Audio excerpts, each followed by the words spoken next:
Les composants de la nouvelle CENI ont 7 jours pour désigner leurs délégués. La classe politique et les structures féminines s'emploient à donner 30% de postes aux femmes, conformément à la loi sur la CENI.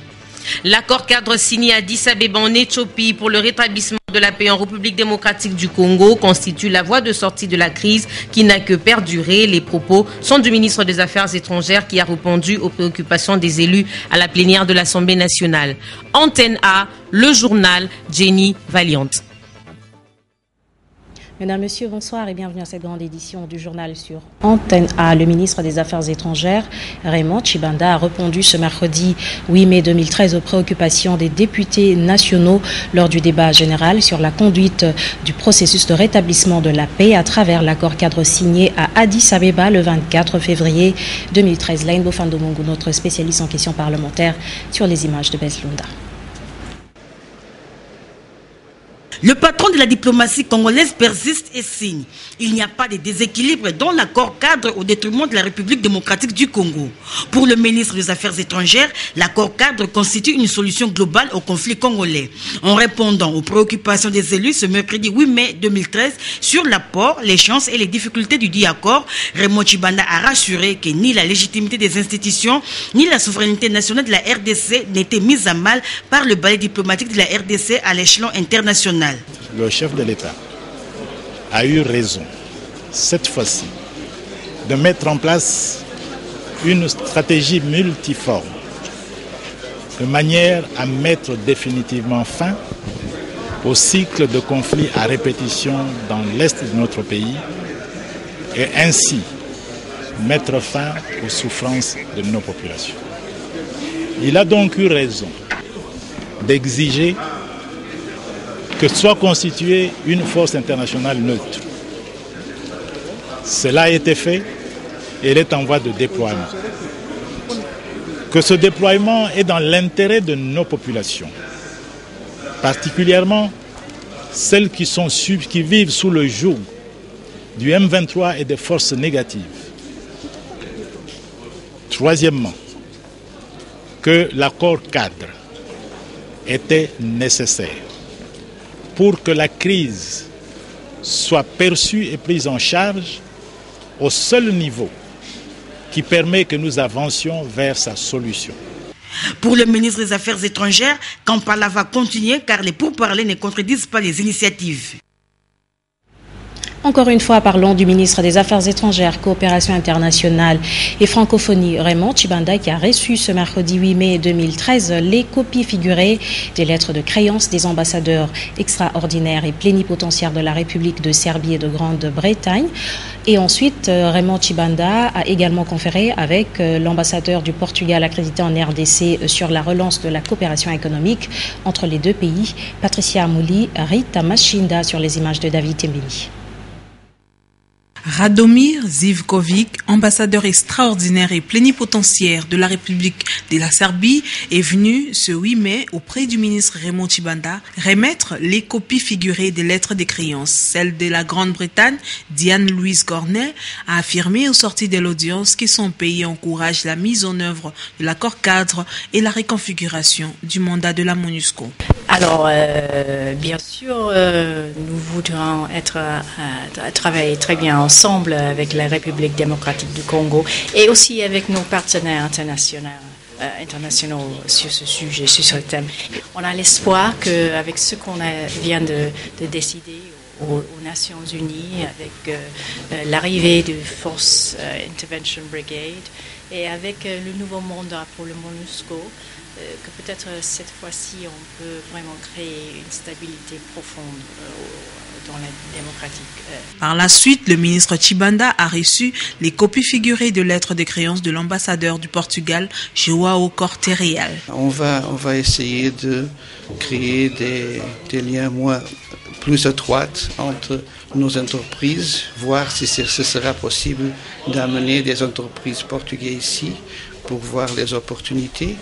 Et le même avec les entreprises congolaises qui puissent aussi y aller pour investir au Portugal. Les deux personnalités ont aussi parlé du renforcement des relations bilatérales entre la République démocratique du Congo et le Portugal. Au moins 135 cas de violences sexuelles commis par les FARDC et 59 autres cas par le M23 dans la période comprise entre le 15 novembre et 2 décembre 2012 à Saké, Goma, à Minova et ses alentours. Tels sont les chiffres contenus dans le rapport du Bureau conjoint des Nations Unies aux droits de l'homme publié ce mercredi 8 mai 2013, en même temps à Kinshasa et à Genève. C'est l'essentiel du point de presse des Nations Unies ici à la MONUSCO. Le point avec Mami Tambou et Else Kanjenga. Les éléments d'enquête de l'ONU sur les violations de droits de l'homme commises du 15 novembre au 2 décembre 2012 à Goma et Saké au Nord Kivu, ainsi que Minova et ses environs au Sud Kivu, présentés par le Bureau conjoint des Nations Unies aux droits de l'homme, font état des tueries, violences sexuelles et autres corvées subies par les populations civiles de ces provinces par les FARDC et le M23. Les violations de droits de l'homme et de droits internationaux humanitaires commises par les militaires des FARDC ont été perpétrées principalement au moment où les unités de cette armée quittaient les lignes de front pour se regrouper en M23. Durant l'occupation de Goma et Saké par le M23, les combattants de ce groupe armé ont perpétré de violations graves des droits de l'homme et des droits internationaux humanitaires. Notre bureau a documenté au moins 59 cas de violences sexuelles, dont 58 viols commis par des combattants de M23 à Goma et dans ses environs. Au moins 11 civils ont été exécutés arbitrairement et au moins 2 autres ont été victimes d'une tentative d'exécution arbitraire par des combattants de M23. Les mêmes violations de droits de l'homme continuent à être commises par le M23 à Rutshuru, situation qui n'empêchera pas le déploiement de la brigade d'intervention de la MONUSCO, insiste le porte-parole militaire. Rien ne ferait le déploiement de la brigade d'intervention qui est en marche. Le processus a été entamé et nous sommes dans cette dynamique. Il y a déjà les premières arrivées, notamment le commandant de la force, ce qui témoigne déjà d'une arrivée de nos troupes pour venir faire le travail qui leur a été assigné par la résolution 2098 du Conseil de sécurité. Au cours de ces face-à-face, la MONUSCO a rendu hommage à un soldat pakistanais tué ce mardi dans une embuscade au Sud Kivu.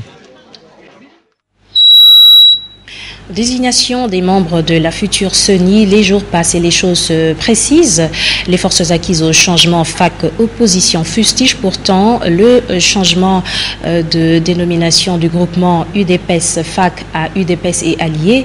La déclaration des FAC-opposition a été publiée ce mardi 7 mai 2013 devant la presse. Découvrons-la avec Africa Mojenga et Sylvain Kapombo-Sengele. Choix des animateurs de la future CENI, les forces acquises au changement opposition dénoncent les comportements des élus qui ont changé le nom du groupe parlementaire.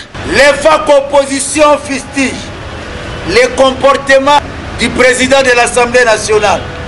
On sait qu'au lieu de prendre acte de l'auto-exclusion du groupe parlementaire UDPS-FAC de certains députés, créateurs d'un groupe parlementaire fantoche, dénommé UDPS et Alliés, à la sorte du pouvoir, le président de l'Assemblée nationale a curieusement renvoyé cette question fausse et sans objet à la commission politique, administrative et juridique. Selon le FAC opposition, la prérogative de créer un groupe parlementaire UDPS ne relève que de son président fondateur, Patiers.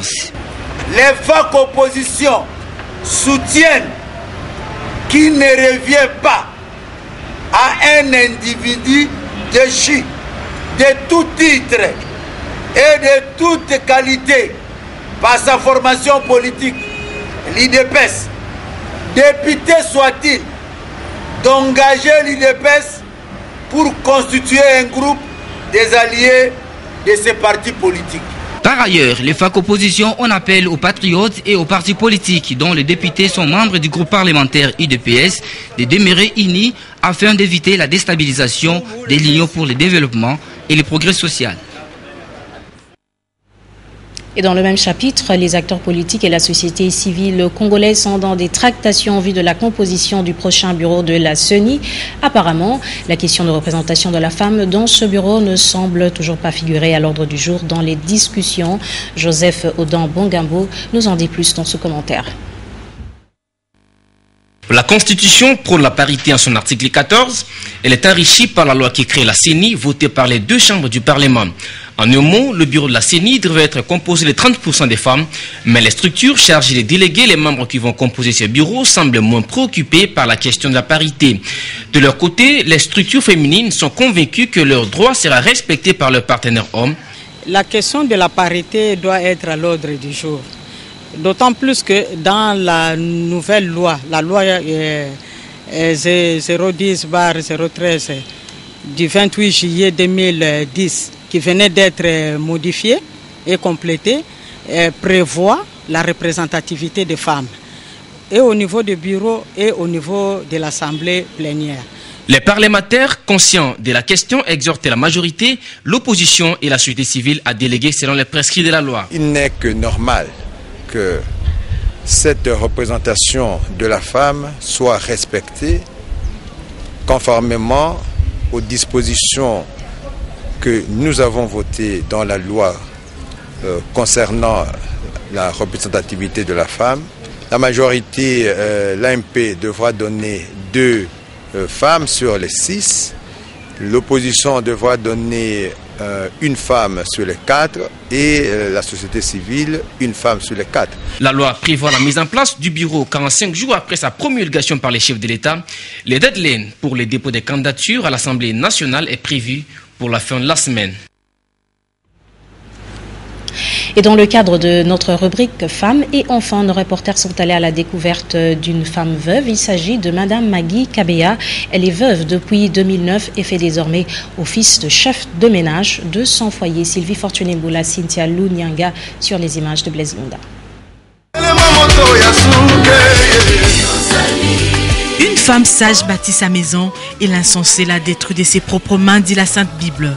Voilà qui justifie les dévouements et la ténacité de Magui Kabeya dans son travail. La quarantaine révolue, cette mère de 5 enfants est veuve depuis maintenant 4 ans. Elle a trouvé refuge à l'église qui constitue son lieu de travail car, estime-t-elle, c'est là qu'elle trouve les secours divins. Pour un peu montrer l'amour que j'ai pour Dieu, là, je me suis dit que je commence d'abord à ranger sa maison, que je puisse rendre propre sa maison. C'est alors que le Dieu que je sers pourra aussi rendre ma vie propre. Franchement, c'est pas facile. C'est très difficile. C'est-à-dire que moi, je peux dire que je suis en train de vivre par la foi, parce que c'est Dieu-là est vrai et réel. Son job lui permet-elle de subvenir aux besoins de sa famille? L'Église est en train de m'aider, mais pas à 100%. Parce que si je termine à travailler ici, je dois avoir un boulot ailleurs. Parce que l'Église aussi a besoin que je puisse porter la dîme, mais quoi. Si l'Église m'aide, après à mon tour, comme j'ai encore la force de travailler, je peux aussi aller travailler ailleurs, amener aussi. Qu'est-ce que vous faites par exemple à part du... Rien du tout. À part servir Dieu, je termine et puis je rentre à la maison. Le travail assure l'indépendance, dit-on.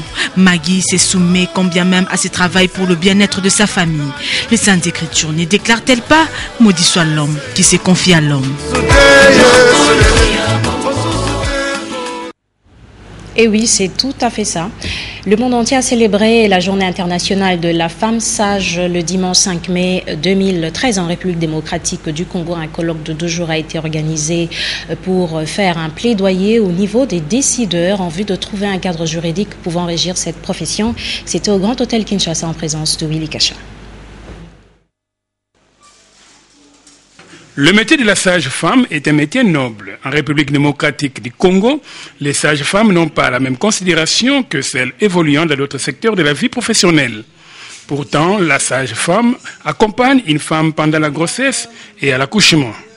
Malgré cette volonté de faire, la profession des sages-femmes n'est pas régie par un ordre. Aussi, elle n'existe pas encore une formation spécifique, mais plutôt comme une branche dans les sciences infirmières. D'où la plaidoirie faite à l'intention des décideurs profitant de colloques organisés au Grand Hôtel Kinshasa à l'occasion de la Journée internationale de la femme. Ce qui a motivé la mise en place de notre association, c'était de pouvoir organiser la profession. Parce que s'il n'y a pas une association qui peut organiser la profession, on restera dans la cacophonie dont on vient de parler.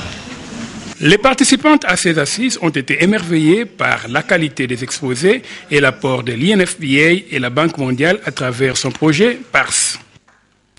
Nous avons appuyé l'UNAC dans la réalisation de ces colloques francophones internationaux des sages-femmes, en première intercongolaise, et nous voulions remercier de tout cœur et très sincèrement à l'appui que nous avons reçu de la Banque mondiale à travers les PARS. Ça a été essentiel pour assurer la venue des co-auteurs du livre qui a été lancé. Oui, ça n'est suivi la présentation d'un livre sur le travail de la sage-femme. Passons à autre chose. La nouvelle équipe dirigeante de la congrégation des frères des écoles chrétiennes pour le district du Congo-Kinshasa a été présentée le lundi 6 mai 2013 aux fidèles par le président fédéral de cet aspect, et la cérémonie a eu lieu au centre culturel Homme Assanef à Lingwala. Africa Mujinga Saïdi Mouzouri sur les images de Mathieu Ngadipouvi. Composé de deux frères, à savoir le frère Firmé Pambou, désigné comme visiteur titulaire, et le frère Édouard Landou, visiteur auxiliaire. La nouvelle équipe dirigeante de la congrégation des frères des écoles chrétiennes a visité les installations du Homme Assanef, désormais un centre culturel, œuvre de la grande famille Lassalienne. Et la famille Lassalienne a un fondateur, ce Jean-Baptiste Lassalle. La famille Lassalienne a une mission, qui est celle de l'éducation humaine et religieuse de jeunes. La famille Lassaline a un esprit. Il faudra qu'en tant que membre d'une famille, qu'ils aient cet esprit et qui cherchent à atteindre cette mission. Ému par cette visite, le président des anciens élèves des frères des écoles chrétiennes a exprimé sa joie et sa satisfaction. J'ai noté avec satisfaction un rappel à toutes nos sections de produire les projets. Et ça, nous avions déjà donné comme mot d'ordre à toutes nos sections de s'impliquer d'abord dans la récupération de tous les sites abandonnés et aussi à travers les projets bancables, réhabiliter toutes les infrastructures léguées par les frères des écoles chrétiennes. Pour rappel, cette nouvelle équipe dirigeante a été désignée en remplacement du frère visiteur provincial Roger Massamba, arrivé au terme de son deuxième mandat depuis le 30 avril dernier.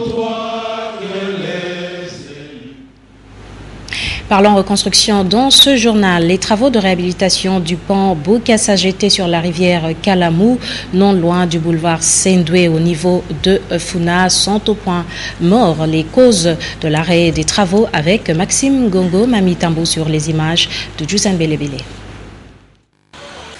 Lancés depuis quelques mois par l'autorité urbaine, les travaux de réhabilitation du pont Bokassa exécutés par l'OVD sont momentanément arrêtés. Cette suspension s'explique par le fait qu'un gros tuyau de la régie des eaux, des câbles de la SNEL et un tas d'immondices à cet endroit de travaux empêchent le passage de l'eau.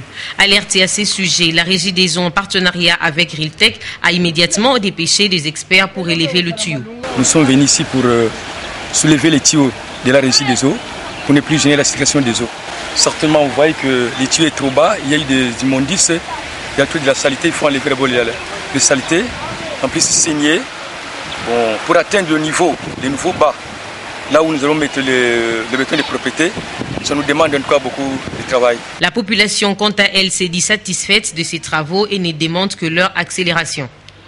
Les travaux se déroulent dans de meilleures conditions, mais seulement il y a le courant, les SNEL qui doivent d'abord enlever leur clic parce qu'ils ne peuvent pas travailler avec le courant en même temps en soulevant aussi ces tuyaux.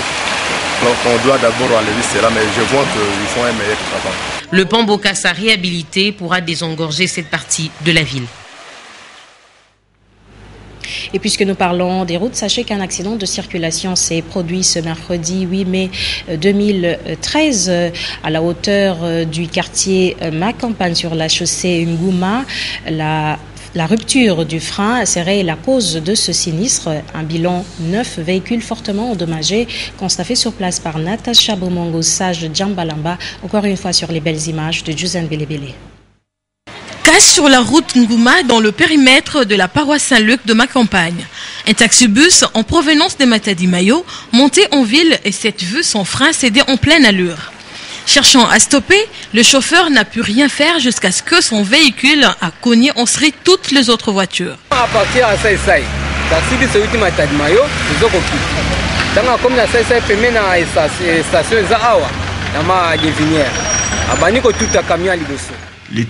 venaient de Matadmayo. C'est depuis la station Makampagne après Saïsaï que ce véhicule a cogné les restes des voitures. Parmi les victimes, l'un a eu un choc au niveau du cerveau en cognant la tête aux bordures. Il a été vite amené à l'hôpital, l'on ne connaît pas encore son sort.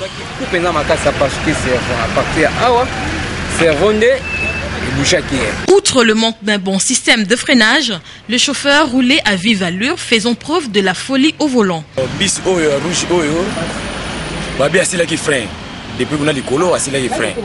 Ce véhicule rouge avait perdu les freins et a cogné les autres voitures successivement. Il y a eu beaucoup de blessés mais pas mort d'homme. C'est désolant pour nos chauffeurs taxibus, ils doivent être recyclés.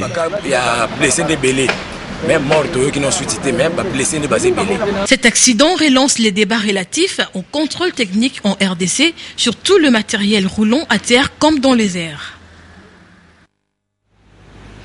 Venus de quatre coins de la capitale, les sectionnaires ont pris part à la réunion de clarification de la grande commission des supporters du DSMP ce dimanche 5 mai 2013 à l'espace Maître Taureau à Yolo. Objectif, sauver la saison sportive des Verts Blancs de la capitale. Nous sommes en sport avec Ndaï Ilambouchi sur les images de Mathieu Ngadipouvi. C'est un climat doux et amical qui a régné lors de la réunion de clarification de la grande commission des supporters du Daring Club Motema Pembe tenue le dimanche 5 mai 2013 à l'espace Maître Taureau de Yolo. Un seul message était inscrit à l'ordre du jour: la paix, l'amour, l'unité et l'harmonie au sein de Motema Pembe. De commun accord, certaines mesures ont été prises par la grande commission des supporters. La rencontre d'aujourd'hui, c'était uniquement pour clarifier aux supporters, vraiment en tout cas, l'importance de la ring société. Pour mettre fin aux rumeurs qui circulent, disons, dans la ville, que les gens disent que non, les anciens dirigeants, la confondation, ne veulent pas la ring société. Non, nous voulons mettre fin à cela. La ring société, c'est l'affaire de tout le monde. Ce n'est pas l'affaire d'une personne, bien encore, je ne sais pas de quelle personne, non, ni du comité sortant, c'est l'affaire de tout le monde. On a expliqué aux supporters aussi vraiment en tout cas l'Assemblée générale élective. Lors du comité sortant, c'est-à-dire de convoquer l'Assemblée. Lors de la confondation, c'est l'organisation. Mais tandis que, à ce qui concerne, disons, la division urbaine, c'est de présider l'Assemblée. Donc c'était ce que nous voulons, c'est ce que nous avons expliqué aux supporters. C'est au comité de faire un grand effort, de convoquer parce que vraiment en tout cas, ils ont déjà fait mandat. Et nous voulons tous vraiment en tout cas aller de l'avant, que Daring devienne aussi société, pour que vraiment en tout cas Daring aussi ait aussi vraiment en tout cas des bonnes choses comme les équipes ailleurs. Les tout Pamara sont donc appelés à tourner la page des querelles intestines. Question de sauver la saison sportive 2013 de leur équipe chérie, car le champion de la Ligue nationale de football s'annonce difficile pour le Motema Pembe. Après plusieurs reports, le championnat d'Afrique centrale de taekwondo qui devrait se tenir à Brazzaville se tiendra finalement ici à Kinshasa ce week-end. Alain Badiachi, le président de la FECOL et président AI de la zone 4, l'a annoncé ce mercredi 8 mai 2013. Vous comprenez que nous sommes là encore en sport, mais cette fois-ci avec James Katamboa.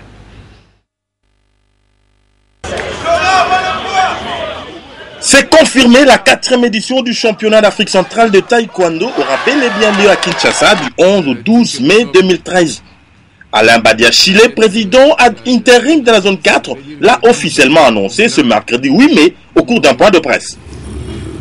Je voudrais annoncer officiellement et confirmer l'organisation du 4e championnat de taekwondo d'Afrique centrale ici à Kinshasa du 11 au 12 mai 2013 au Shark Club dans la commune de la Gombe. Quelques officiels de la zone centre présents à ce rendez-vous avec les hommes des médias ont certifié la tenue de cette compétition zonale. Nous, par exemple, les Gabonais et les Tchadiens, on était déjà à Brazzaville depuis une semaine, une semaine et demie. Nous sommes à Brazzaville. C'est hier que nous sommes venus. Et le président, vraiment, je le félicite pour ça. Avec le travail que nous avons fait avec la délégation qu'il a envoyée nous retrouver à Brazzaville, nous sommes tombés d'accord pour que cette compétition ait lieu. Et cette compétition aura finalement lieu. Après plusieurs efforts, la fédération de taekwondo de la RDC a pris ses responsabilités en main pour organiser ce championnat dans